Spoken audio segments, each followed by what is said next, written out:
ये है computer class day 17। आज की इस क्लास में हम एमएस वर्ड में मेलिंग टैब के बारे में सीखने वाले हैं, यानी ये जो भी ऑप्शन है मेलिंग टैब्स के अंदर इनका क्या यूज होता है एमएस वर्ड में, उसके बारे में हम सीखने वाले हैं। ठीक है, तो मेलिंग टैब का पर्पस बेसिकली ये है कि इस जो टैब है इसके अंदर जो भी ऑप्शंस है इनका यूज करके आप जो है लेटर्स हो या फिर ईमेल्स हो, एनवेलप्स हो, लेबल्स हो, ये भेज सकते हैं किसी एक रेसिपिएंट को या फिर मल्टीपल रेसिपिएंट्स को, यानी मल्टीपल लोगों को। ठीक है, तो ये मेलिंग टैब का यूज होता है। तो फ्यूचर में कभी भी जब आप ऑफिस में काम करेंगे या कॉर्पोरेट में काम करेंगे तो वहां पर मेलिंग टैग की आपको बहुत जरूरत पड़ने वाली है, क्योंकि इससे जो है आप फिर चाहे वो इनविटेशन लेटर हो, अपॉइंटमेंट लेटर हो, ठीक है, या किसी तरह का भी कोई एनवेलप हो, उसे आप भेज सकते हैं मल्टीपल लोगों को। ठीक है, तो चलिए एक एक करके इन सभी ऑप्शंस के बारे में सीखते हैं। तो फर्स्ट ऑप्शन है आपका एनवेलप्स। ठीक है, एनवेलप का मतलब होता है लिफाफा। ठीक है, जैसे हमको कभी लेटर्स भेजना हो या कुछ भी भेजना होता है तो हम एक लिफाफे के अंदर उसे भेजते हैं। ठीक है, जिस पर जिसको हम भेज रहे हैं उसका नाम, एड्रेस, ये डिटेल्स वगैरह लिखी हुई होती है। ठीक है, तो अगर आपको वो डिटेल्स अपने एनवेलप पे प्रिंट करनी है, यानी लिफाफे पे प्रिंट करनी है, तो वो आप यहाँ से कर सकते हैं। कैसे करेंगे? सिंपल, इस पर आपको क्लिक करना है। उसके बाद यहाँ पर आ जाता है सबसे फर्स्ट ऑप्शन, डिलीवरी एड्रेस। ठीक है, तो जिस भी व्यक्ति को आप भेज रहे हैं वो एनवेलप, उसका एड्रेस यहाँ पे लिखेंगे। ठीक है, जैसे मैंने यहाँ पे कुछ डिटेल्स लिखी हुई हैं पहले से। ठीक है, जैसे ये डिलीवरी एड्रेस है तो मैं यहाँ से ये इसको कॉपी कर लेता हूँ, उसके बाद यहाँ मैं पेस्ट कर देता हूँ। ठीक है, तो ये हो जाता है डिलीवरी एड्रेस जो लिफाफे पे प्रिंट हुआ। ठीक है, जैसे उसका नाम है, एड्रेस है और पिन कोड वगैरह जो भी डिटेल्स है। ठीक है, उसके बाद नेक्स्ट जो ऑप्शन आ जाता है वो है रिटर्न एड्रेस। ठीक है, तो यहाँ से मैं रिटर्न एड्रेस डाल देता हूँ। ऑलरेडी यहाँ पे पहले से है क्योंकि मैं पहले भी प्रिंट कर चुका हूं। यहां पे मैं डाल देता हूं इसका रिटर्न एड्रेस। ठीक है, अब नेक्स्ट हमें करना है ऑप्शंस पे क्लिक। ठीक है, अगर आप कोई चेंजेस करना चाहते हैं एक डिटेल्स पे तो वो आप कर सकते हैं। जैसे मैं ऑप्शंस पे क्लिक करता हूं, अब मुझे एनवेलप का साइज अगर बदलना है, ठीक है, तो यहां से मैं चेंज कर सकता हूं। नॉर्मली जो एनवेलप जिसमें हम लेटर्स वगैरह भेजते हैं उसका साइज होता है आपका DL। ठीक है, ये साइज होता है।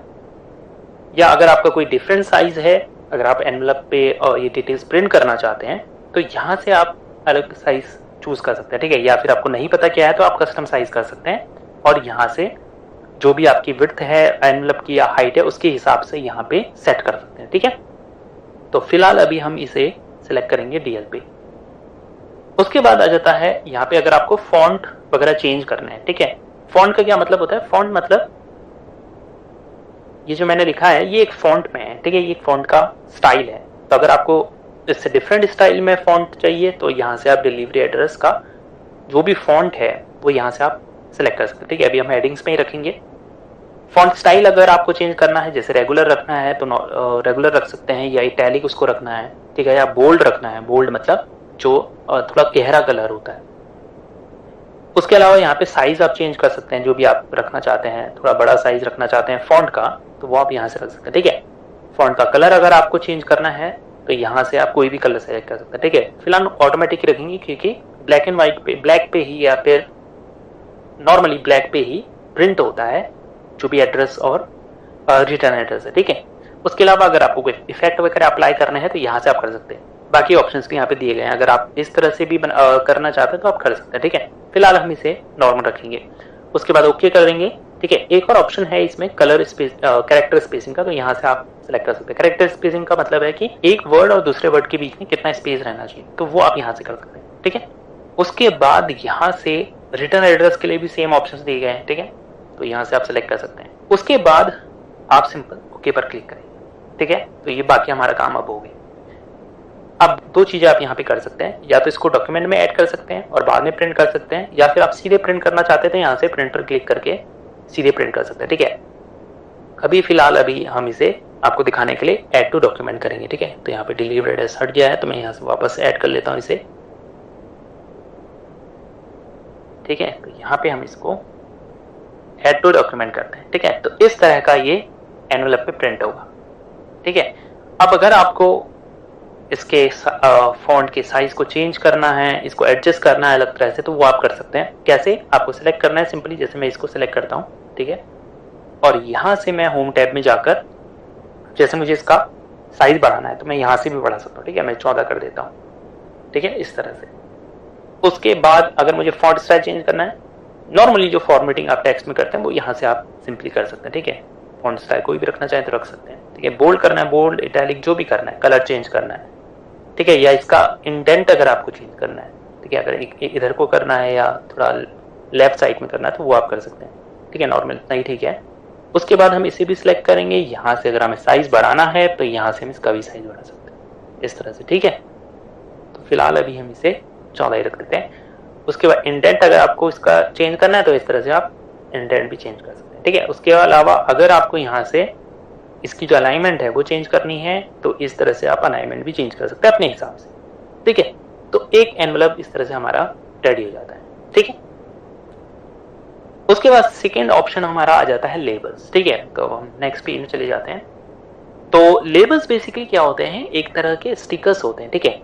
फॉर एग्जाम्पल जब आप कोई प्रोडक्ट परचेज करते हैं तो उस प्रोडक्ट पे आपने देखा होगा एक स्टिकर लगा हुआ होता है, ठीक है, जिसपे उस कंपनी का नाम, प्रोडक्ट का नाम, प्राइस, एक्सपायरी डेट, ये सारी डिटेल्स लिखी हुई होती है, ठीक है। तो वो जो स्टिकर होता है जिसपे ये सारी डिटेल लिखी हुई है उसे हम कहते हैं लेबल, ठीक है। एक और एग्जांपल देखते हैं, जैसे आपके घर में कोई कोरियर आता है, ठीक है, तो उस कोरियर पे आपका नाम, एड्रेस, ये एक स्टिकर पे चिपका हुआ होता है, ठीक है, लिखा होके चिपका हुआ होता है। तो वो जो स्टिकर है वो बेसिकली लेबल कहलाता है, ठीक है। ऐसे ही एक कॉमन एग्जांपल देखते हैं, जैसे मान लीजिए आपकी कोई बुक है, उस बुक के फ्रंट में आपने एक स्टिकर चिपकाया हुआ है जिसमें आपने लिखा हुआ है आपका नाम, और क्लास और रोल नंबर, ये सारी डिटेल्स, ठीक है। तो वो भी एक तरह का लेबल होता है, ठीक है। तो वही लेबल आप क्रिएट कर सकते हैं यहाँ से, इस ऑप्शन की हेल्प से, ठीक है। कैसे करेंगे, इस पर हम क्लिक करेंगे। उसके बाद यहां से मैं इसको कॉपी कर लेता हूं सबसे पहले, ठीक है। जो भी डिटेल्स आपको लेबल पर प्रिंट करनी है तो वो यहाँ पे आप एड्रेस बॉक्स में लिखेंगे, ठीक है। फॉर एग्जांपल जैसे मैं मान लीजिए अपने प्रोडक्ट के लिए लेबल क्रिएट करना चाहता हूँ, ठीक है। तो मैंने यहाँ से कंपनी का नाम, क्या प्रोडक्ट है, price, package on, made in India, ये सब लिखा हुआ है, ठीक है। उसके बाद ऑप्शन आ जाता है आपका प्रिंट, ठीक है। तो क्या होता है, जब आप ये लेबल्स क्रिएट करना चाहते हैं तो आपको एक लेबल पेपर परचेज करना पड़ता है बाजार से, ठीक है, तभी तो आप उसमें ये डिटेल्स प्रिंट करेंगे, ठीक है। तो वो जो लेबल पेपर होता है वो उसमें अराउंड 30 to 40 स्टिकर्स होते हैं, ठीक है, एक लेबल पेपर में। तो अगर आप चाहते हैं कि हर स्टिकर में सेम ये जो आपने इंफॉर्मेशन ऐड की ये ऐड हो, तो उसके लिए आप ये फर्स्ट वाला option full page of the same label ये सिलेक्ट करेंगे, ठीक है। अगर आप चाहते हैं कि नहीं भाई एक स्टिकर पे ही सिर्फ ये हो, इंफॉर्मेशन प्रिंट हो, तो आप सिर्फ सिंगल लेबल सेलेक्ट कर सकते हैं, ठीक है। लेकिन फिलहाल अभी हम इसे full page of the same label select करेंगे क्योंकि हम चाहते हैं कि सब पे सेम इंफॉर्मेशन ऐड हो, ठीक है। उसके बाद यहां से आपको क्लिक करना है ऑप्शंस पे, ठीक है। अब यहाँ पे आपको लेबल इंफॉर्मेशन पे लेबल वेंडर सेलेक्ट करना है, ठीक है। तो जब आप लेबल पेपर परचेस करने जाते हैं तो उसका एक लेबल वेंडर्स होता है, ठीक है। नॉर्मली जो सबसे ज्यादा पॉपुलर है आपको लोकल मार्केट में भी जो मिलेगा वो होता है एवरी A4 A5, ठीक है। लेकिन अगर आपका डिफरेंट है तो आप उस जो आपका लेबल पेपर है उसमें लिखा होता है लेबल वेंडर्स का नाम, ठीक है। तो यहाँ से आप सेलेक्ट कर सकते हैं। फिलहाल हम एवरी A4 A5 सेलेक्ट कर रहे हैं। उसके बाद प्रोडक्ट नंबर आपको सेलेक्ट करना होता है, ठीक है। वो भी आपके लेबल पेपर पे लिखा हुआ होता है कि प्रोडक्ट नंबर क्या है। जैसे हम यहाँ पे 61 टाइप करते हैं, ठीक है, यहाँ पे हम 61 टाइप करते हैं तो हम यहाँ से 6104 ये सिलेक्ट कर लेते हैं, ठीक है। तो इससे होता क्या है कि बेसिकली ये जो हम लेबल क्रिएट कर रहे हैं ना ये इसके अंदर फिट रहेगा, ठीक है। आपको प्रिंट करने में दिक्कत नहीं आएगी कि आपका कोई टैक्स नहीं आया, ठीक है, तो वो दिक्कत नहीं आएगी क्योंकि ये हाइट विड्थ प्रोडक्ट नंबर के हिसाब से ही और लेबल वेंडर्स के हिसाब से ही सिलेक्ट हो जाता है, ठीक है। तो जैसा आप प्रिंट करेंगे वो एग्जैक्टली प्रिंट होगा वैसा ही। उसके बाद आपको ओके पर क्लिक कर लेना है और यहां से अब आपको न्यू डॉक्यूमेंट पर क्लिक करना है। हम प्रिंट नहीं करते हैं, सीधे हम पहले देखेंगे, ठीक है। जैसे हम न्यू डॉक्यूमेंट पर क्लिक करेंगे तो ये देखिए ये सारी डिटेल्स, ठीक है, यहाँ पे आ चुकी है। अब मुझे सिंपल क्या करना है, मेरे को अपना जो लेबल पेपर है वो डालना है प्रिंटर में और यहाँ से इसको सिंपली प्रिंट कर देना है, ठीक है। इस तरह से सारे और जो लेबल्स हैं वो प्रिंट हो जाएंगे, ठीक है। अब मैं जब वो प्रिंट हो जाएंगे तो मैं उस स्टिकर को निकालूंगा और अपने जिस भी प्रोडक्ट मुझे चिपकाना है वो मैं चिपका दूंगा, ठीक है। तो इस तरह से आप यहाँ से लेबल्स क्रिएट कर सकते हैं, ठीक है। तो एनवेलप्स और लेबल्स बनाना हमने सीख लिया। उसके बाद आ जाता है स्टार्ट मेल मर्ज, ठीक है। अभी इस पर हम डिस्कस नहीं करेंगे क्योंकि ऑलरेडी मैं इस पर डिटेल वीडियो बना चुका हूँ, ठीक है, कि मेल मर्ज आप कैसे करते हैं। और ये जितने भी ऑप्शंस हैं यहाँ से लेकर ये पूरे ऑप्शंस, इन एक एक ऑप्शंस के बारे में डिटेल में मैंने बताया हुआ है, ठीक है।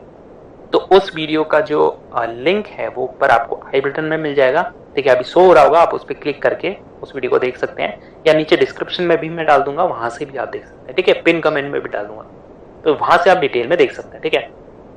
हल्का सा ओवरव्यू अगर आपको दूं तो स्टार्ट मेल मर्ज का बेसिकली पर्पस क्या है।